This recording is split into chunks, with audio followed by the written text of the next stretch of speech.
Vamos ler a palavra, profeta.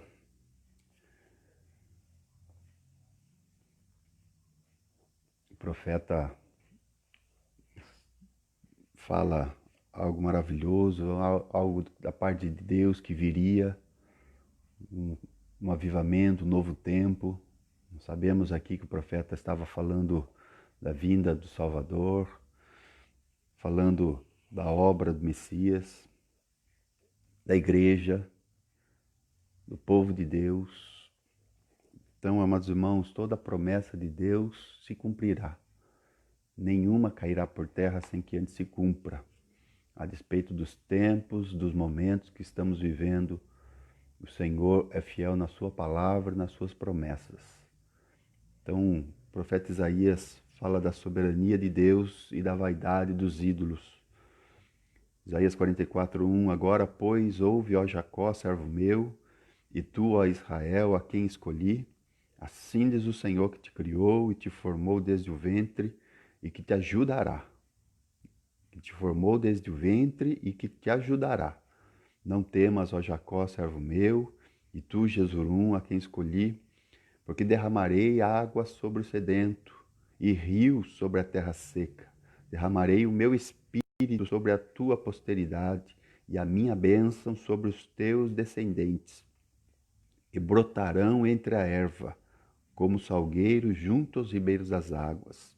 E esse dirá, eu sou do Senhor. E aquele se chamará do nome de Jacó. E aquele outro escreverá com a sua mão, eu sou do Senhor. E por sobrenome tomará o nome de Israel. Assim diz o Senhor, Rei de Israel, e seu Redentor, o Senhor dos Exércitos, eu sou o primeiro, eu sou o último, e fora de mim não há Deus. E quem chamará como eu e anunciará isso, e o porá em ordem perante mim, desde que ordenei um povo eterno? Este que anuncia as coisas futuras e as que ainda hão de vir. Não vos assombreis, nem temais. Porventura, desde então, não vos fiz ouvir e não vos anunciei? Porque vós sois as minhas testemunhas. Há outro Deus além de mim? Não, não há outra rocha que eu conheça.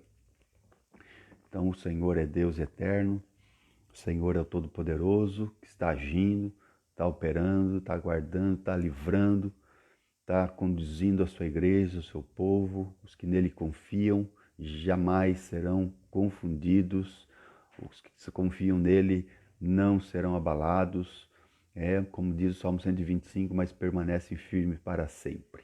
Então nós vamos prosseguir aí na história da igreja, começamos lá no ano 0, já estamos no ano 1054, com um grande cisma que houve ali, né, entre a igreja, na igreja ocidente, com a igreja do oriente. Então nós vamos começar a partir desse ponto aí que finalizamos semana passada e vamos até a reforma, Deus dando graça em tudo, aí nós vamos até a reforma. Então fica atento aí, participa de tudo aí que o Senhor quer falar aos nossos corações. Amém, irmãos? Deixa eu só voltar a tela aqui,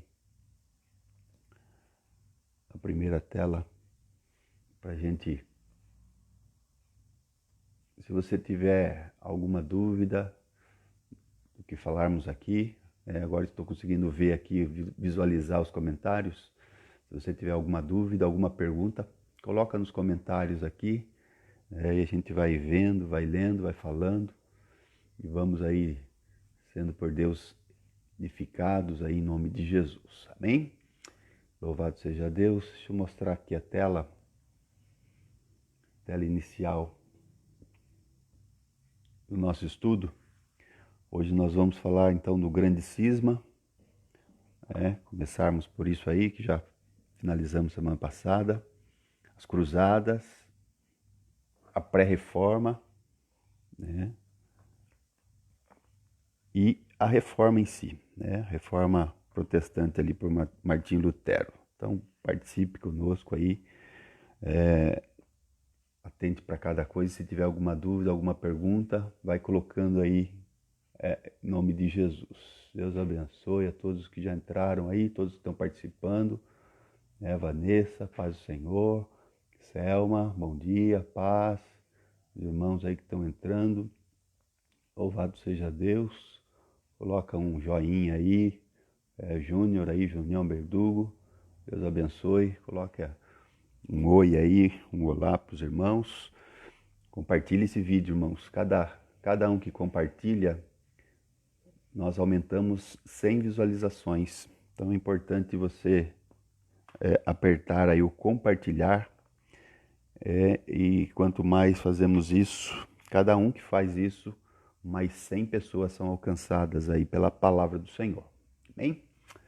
Deus nos dê graça, nos abençoe.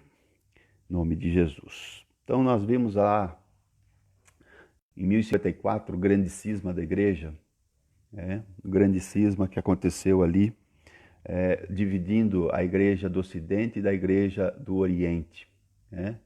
Nós vimos isso aí, ali no final da aula, né?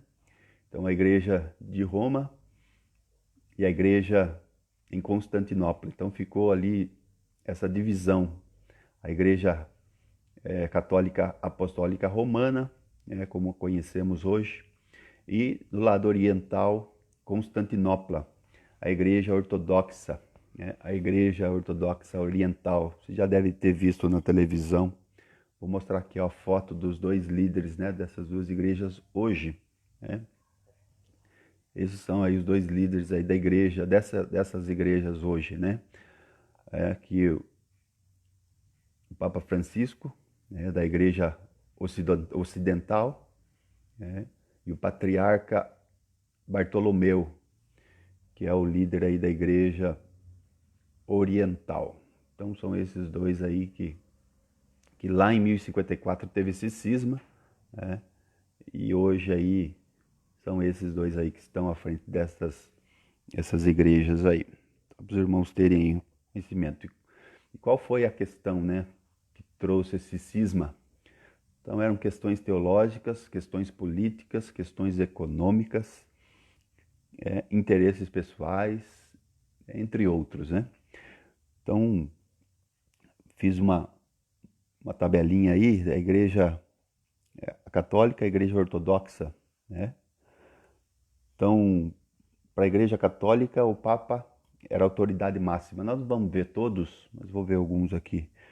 Depois eu vou passar o link para os irmãos, eu vou passar o PowerPoint, daí os irmãos dão uma olhadinha mais detalhada.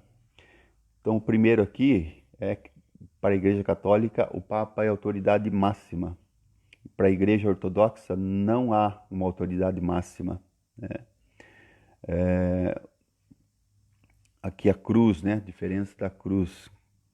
A igreja católica romana, a cruz é apenas uma barra horizontal, enquanto que da ortodoxa são 3 barras, Então essas diferenças aí que há nessas duas igrejas aí. Imagens, Imagens, a igreja católica romana utiliza as imagens tridimensionais, as estátuas e os quadros, Imagens bidimensionais.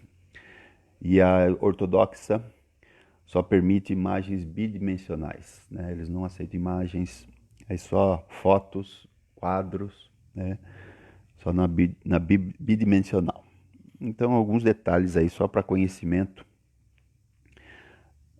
Depois desse cisma que aconteceu, irmãos, vemos aí que esse cisma aí começou cada vez mais, essa divisão que houve aí em 1054, cada vez mais a busca pelo poder, principalmente no lado ocidental, E em 1095, Papa Urbano II, ele então a busca aí pelo poder, pelo domínio, ele convoca os cristãos a tomarem de volta Jerusalém. Nós vimos semana passada que o exército, o exército muçulmano ali, depois que que Maomé foi levantado, depois que Maomé fez aquela, né, aquela obra ali, nós vimos semana passada. Se você não participou, lá no YouTube nós temos aí a aula passada, no Facebook também, assista lá. Você vai ver que Maomé foi levantado e ele começou a dominar, né?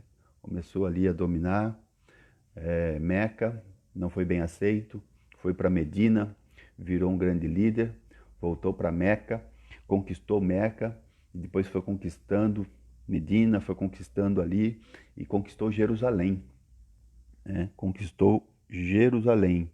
Então esse Papa começa as cruzadas. Com esse Papa, ele começa então a conclamar o povo, a conclamar os cristãos para tomarem de volta a Jerusalém. A Jerusalém que é tão admirada aí, né, pelas três principais religiões, né? E eles então ali naquela época começam com as cruzadas. Foi um momento de grande mortandade nos lugares, foi tempos de guerra, tempos de sangue, tempos que coisas horríveis aconteceram aí nessas cruzadas, né? Os livros de histórias aí contam que foram 7 cruzadas, né? Mas nessa época aí sempre haviam essas conquistas, essas batalhas por conquistas, por territórios, por poder, né? Por poder. Então aqui um texto. Então quem controlava Jerusalém nesse ano eram os muçulmanos, que conquistaram Jerusalém em 638. Então aí, quase 400 anos aí, Jerusalém, domínio dos muçulmanos, né? Então Jerusalém foi considerada uma das 3 cidades mais sagradas do islamismo, né? Eram 3 cidades mais sagradas para o Islã, são até hoje, né? Jerusalém, Meca, Medina. Então, ali em Jerusalém, quando eles tomaram Jerusalém, eles construíram o santuário Domo da Rocha, que até hoje marca a arquitetura local com a sua grande cúpula dourada. Você deve ter visto já na TV, já deve ter visto ali em filmes, aquela cúpula dourada. Então ali é o Domo da Rocha, que foi construída ali pelos muçulmanos. E até hoje ali é um lugar ali visitado, é um lugar ali que toma ali, ó, a paisagem ali chama atenção, aquela cúpula dourada ali. Então uma iniciativa liderada por nobres europeus, autoridades cristãs, levaria Jerusalém para um novo período de guerras. Então em 1095, o Papa Urbano II fez uma convocação para que o território conhecido como Terra Santa voltasse ao domínio cristão. Então, com a absoluta hegemonia ideológica e cultural na Europa, a Igreja Católica Romana rapidamente conseguiu adeptos para dar início à campanha militar, que ficou conhecida aí como as Cruzadas. Em 1099, Jerusalém foi conquistado pelas tropas cristãs, que promoveram um banho de sangue na cidade.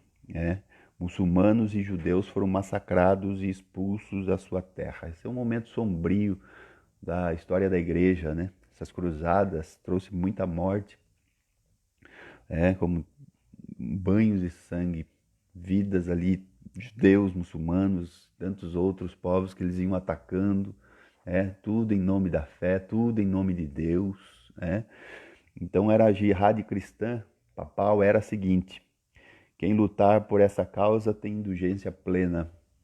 Então os que lutavam, principalmente aí na conquista de Jerusalém, para voltar novamente poder da igreja, eles então, coloquei aqui entre aspas, jihad cristã, porque essa é a jihad muçulmana, né? Jihad islã, né?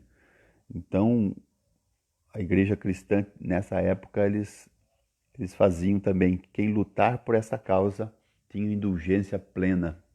Nós vamos falar mais para frente sobre indulgência, porque esse foi um dos motivos da reforma, da pré-reforma e da reforma protestante, por Martim Lutero. vamos ver mais na frente. Mas indulgência, o que que era? Era o perdão. Perdão pleno, perdão ali dos seus pecados, ou se tivesse algum parente que tivesse morrido no paganismo. Então, essa indulgência também não só para a pessoa, mas para os parentes das pessoas também, né? Então, isso que estava acontecendo nessa época, né? Nesse ano aí, no século XI depois de Cristo. Então, as cruzadas, aí um quadro, né? Uma pintura, aí as cruzadas, derramamento de sangue, aí a conquista de Jerusalém, né? Numa pintura, num quadro. Então eles iam, já deve ter assistido filmes, né? Aparece aí esse exército aí com cruzes aí nos seus peitos, nos seus escudos, né? Então é dessa época, conhecido aí, irmãos, conhecido aí como a Baixa Idade Média. Nós vimos semana passada a Alta Idade Média, então nós estamos vendo agora a Baixa Idade Média, né? Caminhando aí já para o século XII, né? Caminhando aí para essas cruzadas que aconteceram aí, muitas cruzadas, muitas mortandade, nessa disputa pelo poder, nessas batalhas sangrentas que houveram aí nesse tempo na igreja. Aí começando por esse Papa aí que nós mostramos agora há pouco. Então começou a decadência da igreja. A decadência da igreja nesse tempo, trazendo aí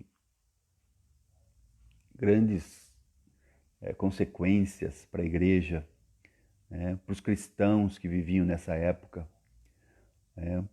Então houve disputas pelo poder, disputa ali pela a ganância, cada vez mais crescendo essas conquistas, nessas disputas pelo poder, Então, cada vez mais a igreja ia entrando nessa decadência, cada vez mais ia acontecendo isso.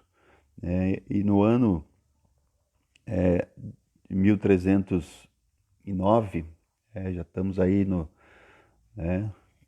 já andamos aí uma boa parte, Muitas coisas nós vamos pular, não vamos falar detalhes em tudo, mas aqui em 1309 é transferido então o Papa que morava em Roma e ficava em Roma, ali tinha ali a igreja em Roma.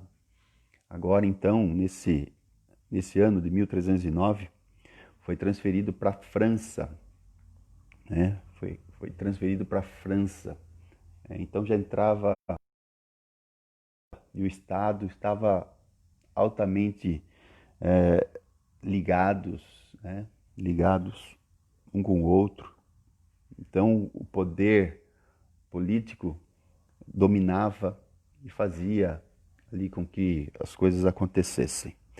Então, próxima tela aí, nós vamos ver a corrupção dentro da igreja e do papado estava cada vez maior, Os papas cada vez mais em busca do poder e riquezas, onde o nepotismo se tornou algo normal e se estabeleceu em toda a Europa, estabelecendo em toda a Europa. Então, o rei da França aí manda chamar o Papa para fazer da França agora a capital cristã da Europa. Então, a capital da Europa. Nós sabemos que o Império Romano caiu, em 476. O Império Romano Ocidental, ele foi conquistado aí pelos bárbaros, Ali foi formado depois ali a Europa. E agora então, o Papa que tinha estabelecido a igreja ali em Roma, a igreja que estava estabelecida em Roma, agora é levada para a França. É levada para a França agora e França se torna então a capital cristã da Europa. Então, o que acontece? A França começa aí nas suas manobras políticas. Então, é levantado um papa francês, sucessor do Papa Bonifácio VIII, que foi nessa transição aí de Roma para a França. Então, no Papa Bonifácio VIII para o Clemente V, esse um francês, Clemente V foi um papa francês, que aí que pelo poder político foi ali levantado, né? E foi levado então para a França, para estar em Avignon, dando origem então aos papas franceses que viveram naquela cidade. Então o rei Filipe IV conseguiu eleito um papa francês em 1305, que deu aí, adotou o nome de Clemente V, e em 1309 persuadiu aí, então para se deslocar de Roma para Avignon, na França. Então, muitas coisas acontecendo, irmãos, as cruzadas, antes de eu falar dessa situação, então muitas coisas estavam acontecendo, disputa pelo poder, a política reinando na igreja, a igreja sendo submetida às vontades dos reis, à vontade aí da política envolvida na igreja, no papado. Então muitas coisas estavam acontecendo e cada dia mais a igreja estava entrando nesse declínio, nesse declínio moral, nesse declínio espiritual, todas essas coisas acontecendo. E agora vai acontecer algo aí terrível, algo terrível aí na Europa, na Ásia, que é a peste negra, a peste negra. Vou voltar para a tela aqui para os irmãos verem. Então, conhecida aí também como peste bubônica, aconteceu aí e assolou uma boa parte da Europa, da Ásia, e a igreja foi afetada por isso, obviamente. Os cristãos, o cristianismo aí foi bombardeado aí por mais essa situação. Então leia comigo aí. Então a peste negra, também conhecida como a peste bubônica, foi a pandemia mais devastadora registrada na história humana, tendo resultado na morte de 75 a 200 milhões de pessoas na Europa e na Ásia, que atingiu o pico aí na Europa entre os anos de 1347 e 1351. Então aí 4 anos, em 4 anos aí houve uma devastação ali na Europa, houve uma devastação ali na Ásia, e a igreja foi afetada, os cristãos foram afetados, muita morte.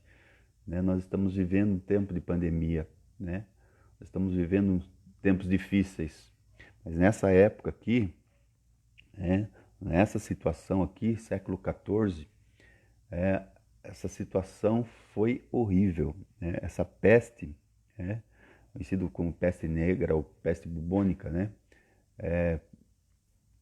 vinha aí da pulga dos ratos.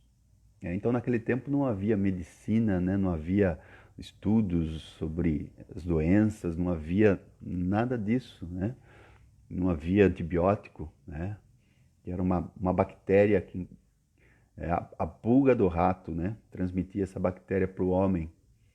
Então houve muita morte, peste negra, porque esta picada da pulga ali fazia um bulbo preto, negro, na pele, por isso que é conhecido também como peste bubônica. Fazia ali um furúnculo ali, fazia uma coisa horrível ali, Nem quis colocar fotos aqui, porque é horrível. Então aconteceu isso. Então milhares e milhares, milhões e milhões de pessoas passaram por essa situação. A igreja viveu nesse século XIV essa pandemia, essa coisa horrível que aconteceu, morte de milhões e milhões, milhares e milhares na Europa e na Ásia. na Europa e na Ásia.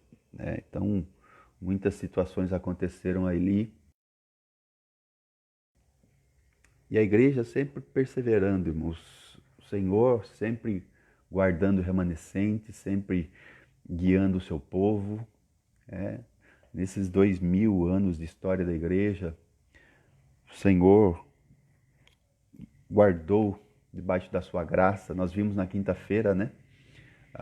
O Deus preservador. Então, esse é um Deus que preserva a igreja, preserva o seu povo, a despeito das coisas que aconteçam, que venham a acontecer, o que aconteceram. O Senhor é quem nos guarda.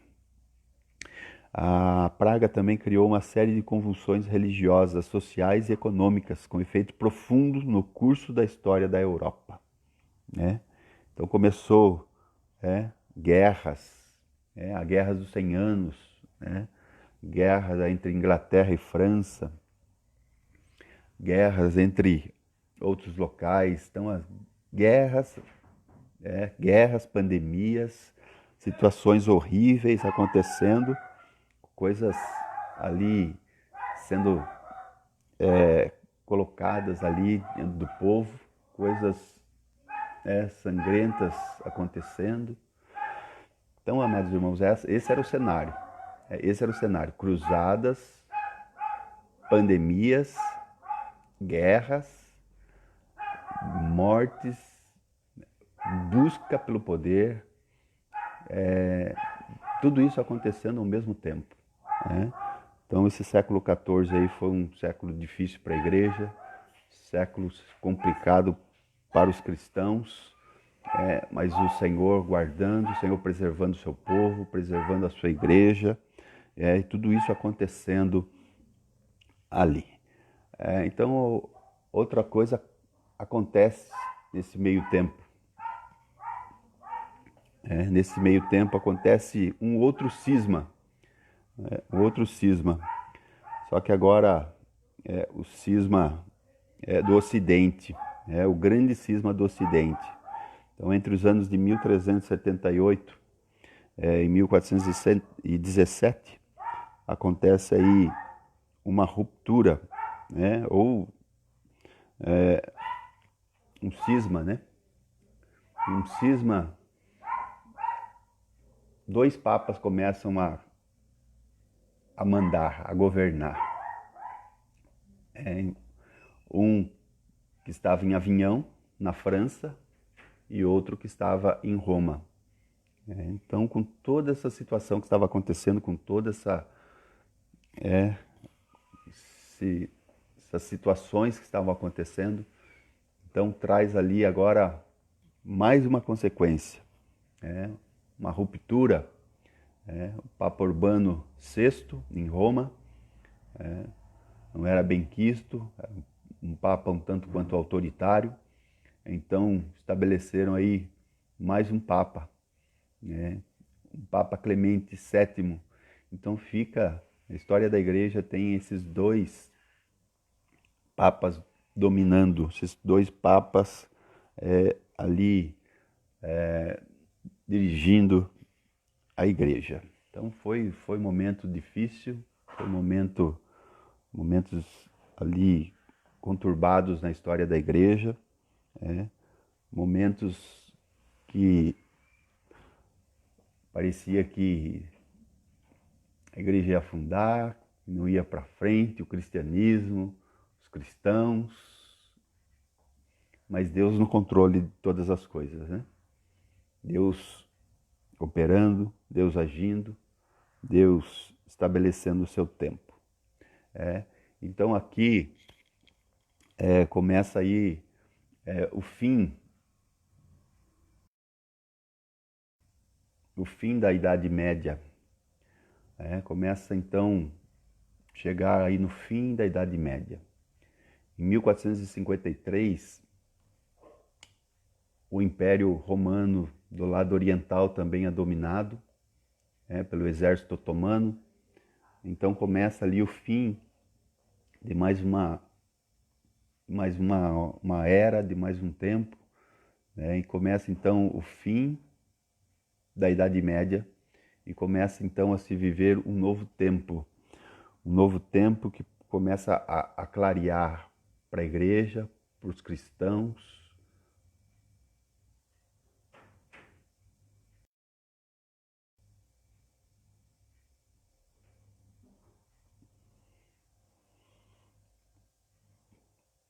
Começa-se então a renascença, né?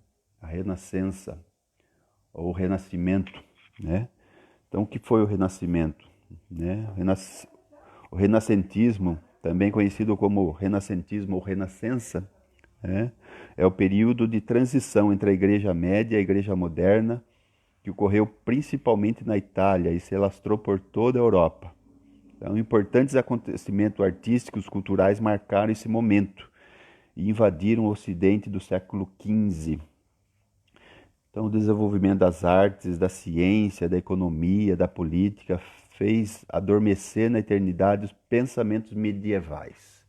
Então, começa-se a sair da Idade Média e começa-se a entrar na Idade Moderna. Começa, então, aí como se fosse um tempo de transição, né? Então, a Idade Média aí vai até aí o fim do Império Romano, né? Do lado ocidental aí, do lado oriental, com a conquista aí do exército otomano.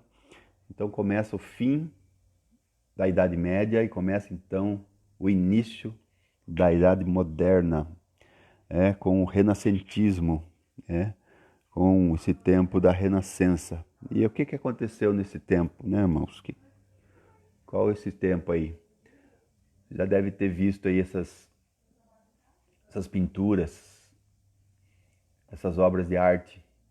Então tudo começou aí nesse tempo, né? Século XV. Começou então aí nascimento de Michelangelo na sua obra, Donatello, Leonardo da Vinci, tempo de produções artísticas, o crescimento da filosofia, né? Então houve tudo isso, né? Então a igreja sai de um tempo de trevas, de um tempo de escuridão, né?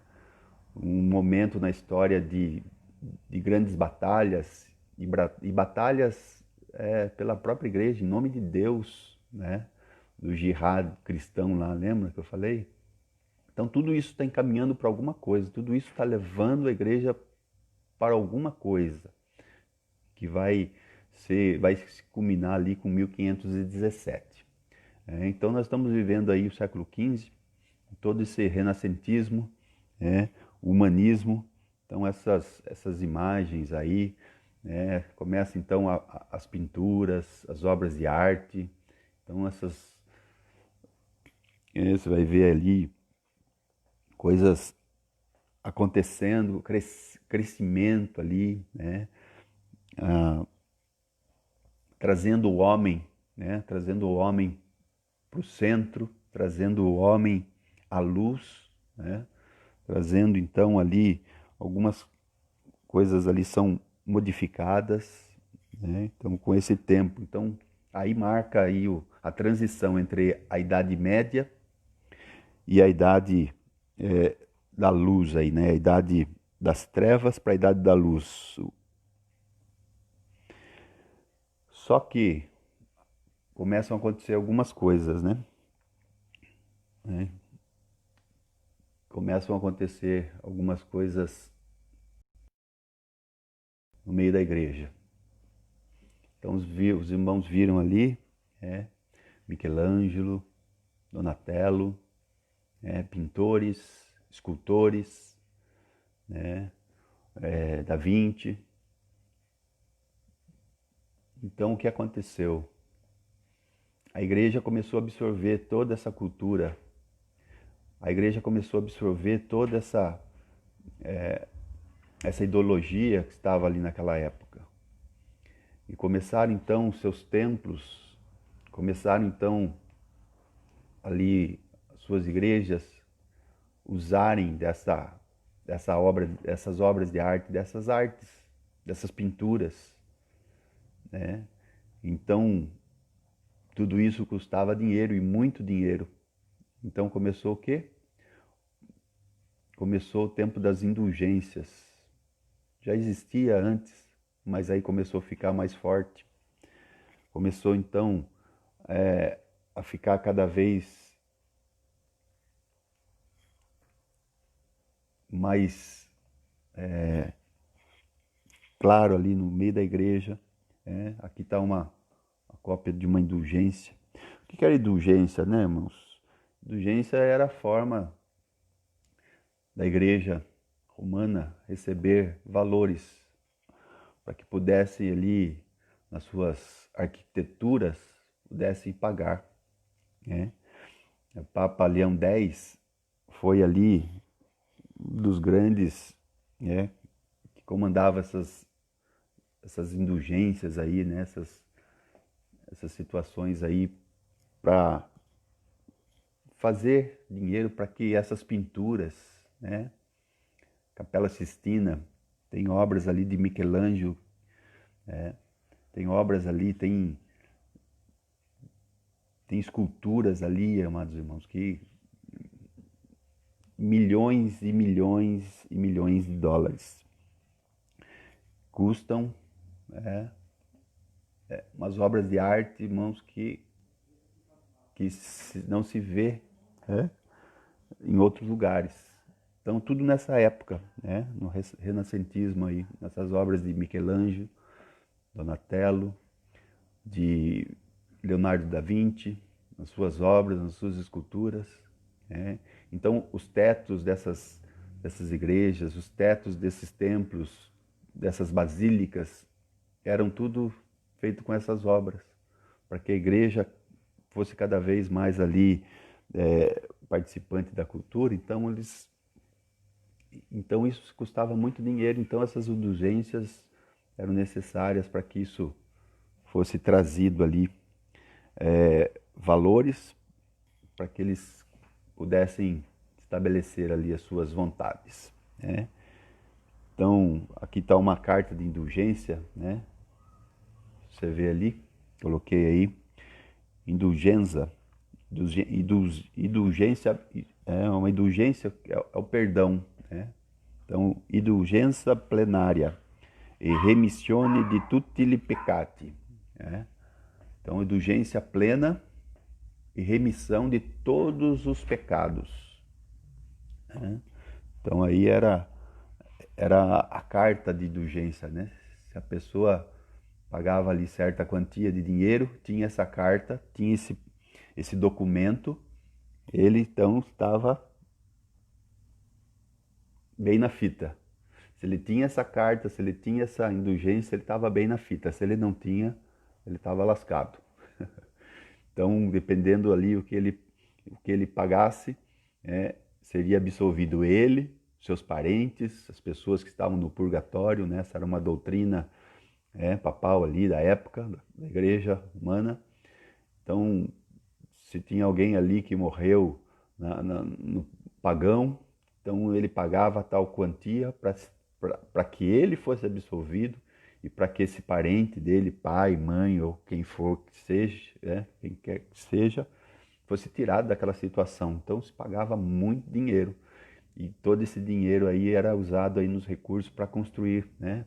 Aí a Basílica de São Pedro foi construída aí nessa época aí, ou já havia sido construída, mas ela foi adaptada a esse novo cenário, da Idade Moderna, dessa nova cultura, desse humanismo, desse trazer aí dessas cores, dessa cultura aí de pinturas, de imagens, de artes, né? As artes modernas. Então, muito dinheiro foi gasto, e esse dinheiro veio tudo através dessas indulgências. Então, com tudo isso, irmãos, o que estava levando a igreja? Estava levando a igreja a uma coisa muito ruim, que as pessoas já não estavam mais acreditando, as pessoas não estavam mais dando crédito, não estavam mais, né, a parte cristã da igreja, a parte, os crentes mesmo, não os nominais, né, porque havia né? Desde ali de 313, né? Que foi ali estabelecido ali por Constantino, né? O fim das perseguições, o fim ali das situações ali com Constantino. Então, era, era moda virar cristão, se tornar cristão, mas era a maioria cristão nominal, né? Era só de nome, era só de nome. Mas nesse tempo tinha um povo, tinha um remanescente fiel, tinha a igreja, os cristãos, os verdadeiros, que foram transformados pelo poder do evangelho, da palavra, da graça de Deus. Então tudo isso estava caminhando para uma situação, conhecido aí como a pré-reforma. Então toda essa indulgência, indulgência plenária, remissione de tutti li peccati, então toda essa situação estava caminhando para o quê? Para as reformas, para sair desse tempo das trevas, desse tempo medieval da igreja, esse tempo difícil. Estavam saindo aí, muitas tentativas houveram, né?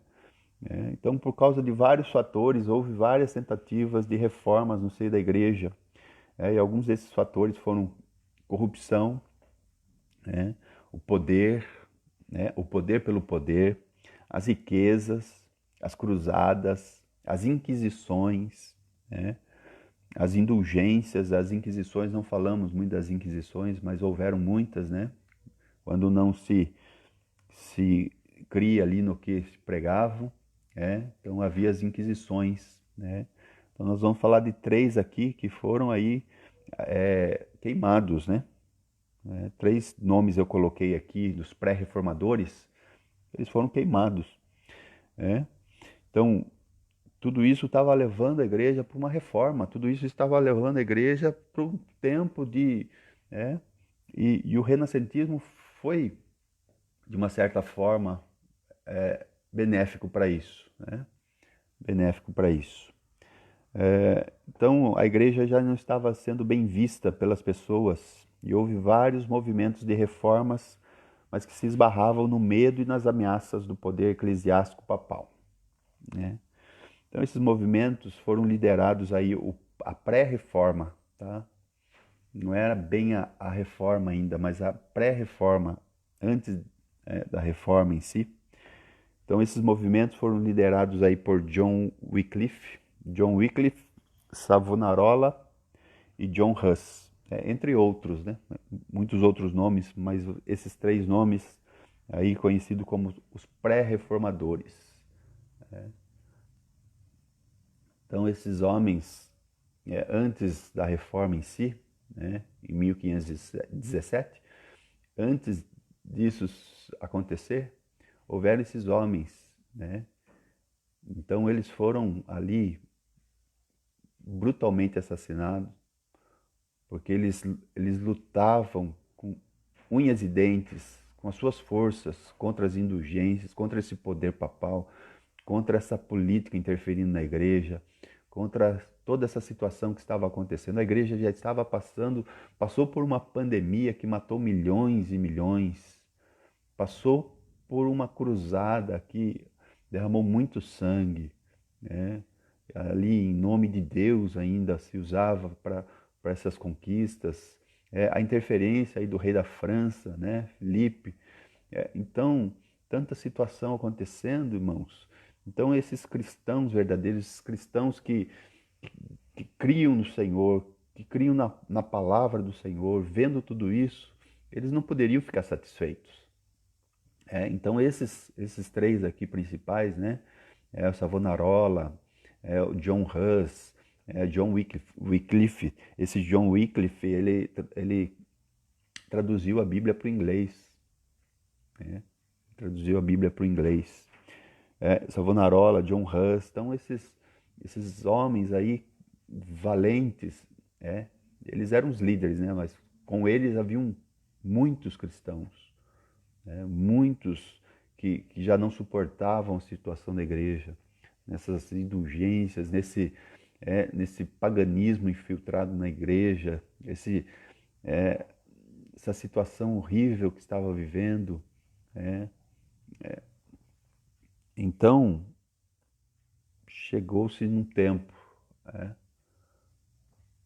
com toda essa pré-reforma acontecendo, e muitas situações acontecendo. John Hus, quando ele estava sendo queimado, um detalhe importante, né? John Hus, ele declara ali, sendo ali martirizado, né? Nessa Inquisição, ele fala assim: vocês estão calando um ganso, né? Porque Hus significa ganso. Então, vocês estão calando um ganso, mas haverá um tempo que se levantará um cisne, né? E muitos entendem que ele estava falando de Martim Lutero, né? Então, John Hus foi calado, mas Deus levantou aí um homem chamado Martim Lutero. E em 1517, Martim Lutero, então o reformador, aquele que ousadamente pregou suas 95 teses na porta da igreja de Wittenberg, onde então começa a reforma protestante. Mas este é um assunto para a nossa próxima aula, né? Então, irmãos, é muito interessante a gente entender e saber um pouco sobre isso, porque é a história da nossa fé. A história da caminhada da igreja. Teve muitos momentos obscuros, teve muitos momentos em que os homens dominaram, em que os homens quiseram aí fazer, né, com suas próprias forças, obras aí que derramou muitos, levaram muitos à morte. Mas nós sabemos que havia um povo fiel, remanescente fiel, vinha caminhando e vem caminhando até hoje. Aqueles que creem na palavra, aqueles que confiam no Senhor, aqueles que foram alcançados com graça. E quanto mais nós crescemos na graça, mais nós entendemos o chamado, quem Deus é, quem nós somos, e a necessidade de um avivamento em todo o tempo. Um avivamento aconteceu nesse tempo, nós vamos falar semana que vem, a partir de 1517. Nós hoje precisamos de um avivamento, a igreja hoje precisa de um despertamento, para voltarmos aí integralmente para Deus, não para as bênçãos de Deus, mas para o Deus das bênçãos, voltar-se para Deus quebrantado, arrependido, né? Voltar-se para Deus, para que Deus traga um tempo de crescimento sobre a nossa nação, sobre o Brasil, sobre as nações. Então, amados irmãos, aquela pandemia que aconteceu no século XIV estava, de alguma forma, preparando o povo para que no século XV houvesse ali a pré-reforma, houvesse a pré-reforma e no século XVI, houvesse a reforma em si. Então, o tempo que nós estamos vivendo, eu creio que Deus está trabalhando nos corações, irmãos. Nós temos que entender que Deus é Deus que trabalha, é o Deus que quer aprumar a sua igreja, quer alinhar a sua igreja à sua vontade, à sua palavra e conformar a imagem do seu filho. Esse é o propósito de Deus. E as situações acontecem, Deus agindo, Deus operando e levando a igreja para que a igreja confie no Senhor integralmente. Amém, irmãos? Então, esses 500 anos de história aí, né, do cisma, né, do grande cisma ali, da igreja ocidental, da igreja oriental, passando aí pelas cruzadas, passando aí pela peste negra que aconteceu, passando aí por situações, passando aí pelo rei Filipe IV ali, o rei francês ali interferindo na igreja, chegando o renascentismo, né, as obras culturais ali, a igreja absorvendo isso, precisava então do seu dinheiro para entrar em tudo isso, para pintar os seus templos para colocar suas esculturas, e isso muito dinheiro, né? A construção ali da Basílica de São Pedro, nas suas obras magníficas ali, humanamente falando, né?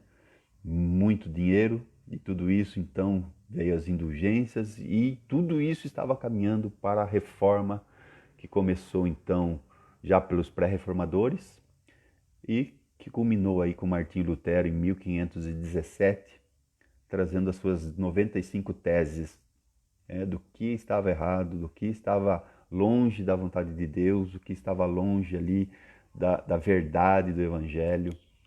Então, nós vamos falar nisso semana que vem. Tem um livro aqui para sortear, irmãos, um livro muito abençoado, tá novinho, tá até com plástico ainda, que é Coronavírus e Cristo. Então fala um pouco sobre isso, qual o propósito do coronavírus sobre o mundo, sobre as nações, sobre o Brasil, sobre a minha vida, sobre a tua vida, qual que é o propósito? Em tudo tem um propósito. Deus é Deus de propósito. Não pensa que as coisas que acontecem ao léu, acontecem sem propósito. Deus tem propósito em tudo. E esse livro fala sobre isso. Esse livro fala uma experiência, de John Piper, algo muito, muito bom de se ler, de se conhecer. Então você pode ganhar esse livro respondendo aí a pergunta. Todos prontos aí? Coloca um joinha aí se você está pronto, quer ganhar esse livro. Coloca um joinha. Se você quer ganhar esse livro, eu vou fazer a pergunta. Vou fazer essa pergunta, mas vou aguardar aí todos estarem preparados. É um livro, meus irmãos, muito bom, fininho. Você lê ele em um dia, 2 dias você lê ele. Eu já li, chegou na segunda-feira, segunda ou terça, eu já li. Falta só o finalzinho para eu terminar de ler. Mas é muito bom nós sabermos que Deus está no controle da nossa vida. Quer vivamos, quer durmamos, o Senhor está conosco. O Senhor é por nós. Então, que o Senhor te abençoe, você, igreja do Senhor, você que foi comprado pelo sangue precioso de Cristo, permaneça firme nele. A despeito do que aconteça, do que venha acontecer, permaneça firme nele. Então a pergunta é a seguinte, irmãos, a pergunta que falamos isso no meio, talvez você deva ter atentado para isso. Então nós vimos que Jerusalém, que estava dominada pelos muçulmanos, em 1099 foi de novo trazido ao poder dos cristãos. Eles conquistaram ali com a cruzada, com a primeira cruzada ali, conquistando novamente Jerusalém. Por que os muçulmanos conquistaram Jerusalém? Para os muçulmanos, 3 cidades são muito importantes para eles. Quais são essas 3 cidades? Para os muçulmanos, 3 cidades são muito importantes. Quais são essas 3 cidades? O primeiro que colocar aí vai ganhar esse livro. Nós falamos na aula passada e hoje também sobre isso. Então, se você atentou aí,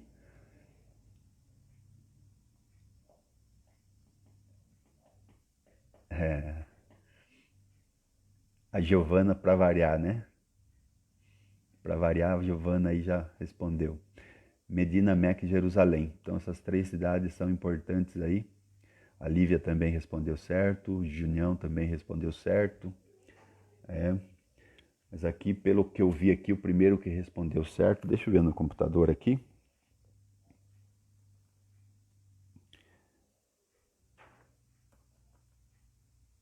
A primeira que respondeu certo foi a Giovana. Tá, Giovana? Então você ganhou esse livro, que você possa ler, possa emprestar para outros lerem aí, tá? Porque é muito importante esse livro. Eu tenho mais um, mas vou sortear domingo que vem, né? Se a gente ainda tiver com com a escola bíblica sim. A Juliana também acertou, é isso aí, é Meca, tá? Meca, Medina e Jerusalém. Isso, Meca. Então vocês acertaram, mas a primeira resposta certa foi da Giovana. Então Deus abençoe. Aí vocês conversam com ela aí para ela emprestar para vocês esse livro, que é muito interessante de se ler. Então Deus abençoe a tua vida. E você como igreja do Senhor, a igreja de Cristo, ela permanece firme, ela permanece avançando a despeito das coisas que aconteceram, que acontecem, ou que acontecerão. A igreja do Senhor, ela triunfa, ela triunfa. Como diz o salmista, louvai a Deus com voz de triunfo. Louvai a Deus com voz de triunfo. Que você possa louvar a Deus porque você é a igreja do Senhor. Você faz parte do organismo vivo, do corpo de Cristo, no qual nada e ninguém pode impedir o seu agir. Amém, irmãos? Louvado seja Deus. Deus abençoe. Que você tenha aí um domingo abençoado. Lembrando que à noite, às 19 horas, nós temos nosso culto presencial e culto online. Então, se você desejar estar com a gente ali presencialmente, esteja ali conosco, em nome de Jesus. Então, a Deus toda a glória. Vamos orar. Pai Santo, obrigado, Pai. Obrigado por mais esse tempo de aprendizado, de ensino. Como é bom ensinar, como é bom aprender, como é bom ver, Senhor, que em todos os tempos o Senhor guarda a sua igreja e o seu povo. Abençoa, Senhor, abençoa com graça e paz. Abençoa fortalecendo, dando graça, vitória e livramento. Em nome de Jesus, ó Pai, conserva-nos firmes na vontade do Senhor, na palavra do Senhor e conforma-nos à imagem do Teu Filho. Em nome de Jesus, leva-nos, ó Pai, leva a igreja triunfante, Pai. Ó Deus, em nome de Jesus, traz o avivamento, o despertamento. Ó Pai, em nome de Jesus, ó Pai, livra, Senhor, os cristãos de serem cristãos nominais somente, Pai, porque isso provocou dano na igreja no passado, Senhor, e também provoca dano na igreja no presente, Senhor.